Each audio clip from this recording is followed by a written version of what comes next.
কেউ কেউ খুব সাধারণ জীবনযাপন করলেও ইচ্ছাশক্তি, সাহস আর দৃঢ় মনোবল দিয়ে নিজের জীবনকে রোমাঞ্চকর করে তোলেন। তেমনি একজন নাটোরের সিংড়া উপজেলার মাদ্রাসা শিক্ষক তাজুল ইসলাম, যিনি হয়ে উঠেছেন এদেশে ব্যতিক্রমী এক উদাহরণ। তাজুল ইসলাম সিংড়ার মহিষমারি দাখিল মাদ্রাসার সহকারী শিক্ষক।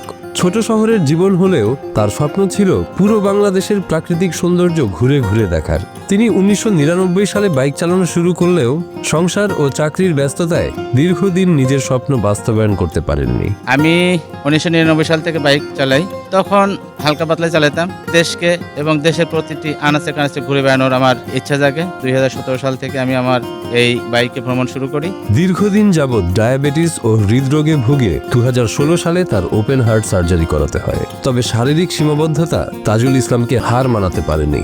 নিজের মনের শক্তিতে চালিত হয়ে তিনি নিজের জীবনে নতুনত্ব আনেন। ইতোমধ্যে স্ত্রীকে পেছনে বসিয়ে 100 সিসি মোটরসাইকেল চালিয়ে চষে ফেলেছেন দেশের 64 জেলা। 2016 সালে যখন আমি অসুস্থ হয়ে ন্যাশনাল হার্ট ফাউন্ডেশন মিরপুরে আমার হার্টের অপারেশন হয়, তারপরে থেকে আমি যেহেতু নতুন করে জীবন শুরু করি, তখন থেকে এই ডিসকভার 100 গাড়ি নেই বাংলাদেশের 64টা জেলা আমি ঘুরেছি এবং কোনো জেলায় আমি কতবার গেছি তার ঠিক নেই, তবে কোনোটাই আমার বাদ যায়নি। বরিশাল, সাতক্ষীরা, পটুয়াখালী থেকে শুরু করে পঞ্চগড়, ঠাকুরগাঁও, কুড়িগ্রাম, দক্ষিণ থেকে উত্তরের প্রান্তে, এমনকি দুর্গম বান্দরবন, খাগড়াছড়ি, রাঙামাটির পাহাড়ি পথ কিংবা কক্সবাজারেও তারা ঘুরে বেরিয়েছেন। আমাদের স্যার এবং আমাদের ম্যাডাম স্কুলে ছুটি পেলে অনেক জায়গা ভ্রমণ করেন মোটরসাইকেল নিয়ে। তাকে দেখে আমরাও অনেক অনুপ্রাণিত হই। তিনি অসুস্থ শরীর নিয়েও বাংলাদেশের 64 জেলা ভ্রমণ করেছেন। এটা দেখে আমাদের বিশেষ ইচ্ছা জাগে যেন আমরা প্রতিষ্ঠিত হয়ে এরকম বিভিন্ন জায়গার অলিগলিতে ঘুরে বেড়াতে পারি। আমি স্কুলে যতদিন ধরে পড়ি দেখি স্যার স্কুলে মোটরসাইকেল নিয়ে আসে যায়। এখন এর মধ্যে আমাদের স্কুল অনেক সময় ছুটি হয়, ছুটির মধ্যে আমাদের স্যার ম্যামকে নিয়ে বাংলাদেশের 64টা জেলা ভ্রমণ করেছে। গত 9 জুলাই থেকে যাত্রা শুরু করে মাত্র 6 দিনেই তারা প্রায় 1777 কিলোমিটার বাইকে করে পাড়ি দিয়ে ফেলেন। টেকনাফ থেকে নাটোর পর্যন্ত 718 কিলোমিটার পথ তাদের একটানা চালিয়ে যেতে হয়েছিল। সর্বশেষ যে আমি ট্যুর দিয়েছি 6 দিনে গত 9 তারিখ থেকে, সেটা হলো সাজেক, খাগড়াছড়ি হয়ে সাজেক গেছি, সেখানে থেকে আবার ফিরে খাগড়াছড়ি হয়ে রাঙ্গামাটি, বান্দরবন, কক্সবাজার, এমনকি টেকনাফ পর্যন্ত আমি ঘুরে আসছি। আসার সময় আমি শুধু টেকনাফ থেকে নাটোর পর্যন্ত আসছি 718 কিলো। এই দুঃসাহসিক যাত্রাপথে শীত, গ্রীষ্ম, বর্ষায় তাজুল ইসলামের সফর সঙ্গী ছিলেন তার স্ত্রী, যিনি একজন অবসরপ্রাপ্ত স্বাস্থ্যকর্মী।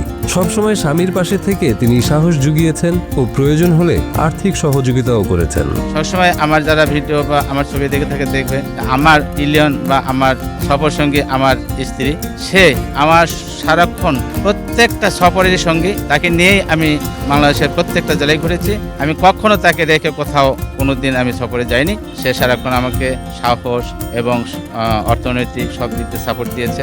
আমি যার জন্য তাকে নিয়ে সবসময় ঘুরি। এই অভিযাত্রী মাদ্রাসা শিক্ষকের দুঃসাহসিক ভ্রমণ কাহিনী থেকে অনুপ্রাণিত হয়ে তার ছাত্রছাত্রীরাও বড় হয়ে পুরো বাংলাদেশ ঘুরে দেখার স্বপ্ন দেখা শুরু করেছে। এভাবেই তাজুল ইসলাম তরুণ হৃদয়ে রোপণ করে চলেছেন অভিযাত্রী হওয়ার চারা। উনি একজন অসুস্থ মানুষ, তার হার্টে রিং করানো আছে। এই অবস্থায় তিনি দেশের 64টা জেলায় ধীরে ধীরে ভ্রমণ করে শেষ করে ফেলছে। এমনকি স্যার তার সাথে আমাদের ম্যাডামকে নিয়েও বাংলাদেশ পুরাই ঘুরে শেষ করছেন তিনি। এই ঘোরাঘুরির বিষয়গুলো আমাদের খুবই ভালো লাগে। আমরা সবসময় তার জন্য দোয়া করব, বাংলাদেশের 64টা জেলা যেভাবে তারা ভ্রমণ করছে এইভাবে যেন পুরো পৃথিবী তারা ভ্রমণ করতে পারে। আমাদের স্যার এই বয়সে এসে মোটরসাইকেল নিয়ে তার ওয়াইফকে নিয়ে বিভিন্ন জায়গায় ভ্রমণ করেছে। এটা দেখে আমারই অনুপ্রাণিত হয় যে আমরা যখন প্রতিষ্ঠিত হব তখন যেন আমরা বিভিন্ন জেলায় ঘুরতে পারি। তাজুল ইসলামের সহকর্মীরাও তার মতন করে দেশের বিভিন্ন জেলা ঘুরে দেখার আগ্রহ প্রকাশ করেন, তবে সময় সুযোগের অভাবে ভ্রমণ করতে পারেন না বলে জানান। মাদ্রাসা যখন ছুটি হয়, ছুটির অবসর টাইমে যখন বেশি দিনের ছুটি হয়, ওই টাইমে উনি বিভিন্ন জায়গায় ভ্রমণ করার জন্য, বাংলাদেশের দর্শনীয় স্থানগুলো ভ্রমণ করার জন্য মোটরসাইকেল নিয়ে ওনার স্ত্রীকে নিয়ে উনি ভ্রমণ করেন। তো আমাদেরও ইচ্ছা হয় ওনার এই ভ্রমণ দেখে যে আমরাও যেতে চাই। তো আমি সবাইকে বলবো বাংলাদেশের দর্শনীয় স্থানগুলো ভ্রমণ করার জন্য এবং দেশকে জানার জন্য। সফর সঙ্গী হিসেবে তার স্ত্রীর অনেক অভিজ্ঞতা হয়েছে। স্বামীর বাইকের পেছনে বসে থাকতে তিনি ক্লান্ত বোধ করেননি কখনো। সময় সুযোগ পেলেই দুজনে দেশ ভ্রমণে বের হয়ে যান। ভবিষ্যতে সামর্থ্য হলে বাইকে করে দেশের বাইরেও ঘুরে দেখার ইচ্ছা রয়েছে তার। 17 সাল থেকে আমার স্বামীকে নিয়ে আমি 64টা জেলা ঘুরে বেড়াই।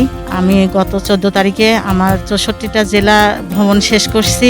আশা করি সবাই আমার মতন ঘুরে বেড়ান, দেখবেন মনের দিক দিয়ে শান্তি পাবেন, সব দিক দিয়ে ভালো থাকবেন। প্রবল ইচ্ছাশক্তি থাকলে বয়স কিংবা অসুস্থতাও কখনো মানুষের স্বপ্ন বা যাত্রাকে থামিয়ে রাখতে পারে না।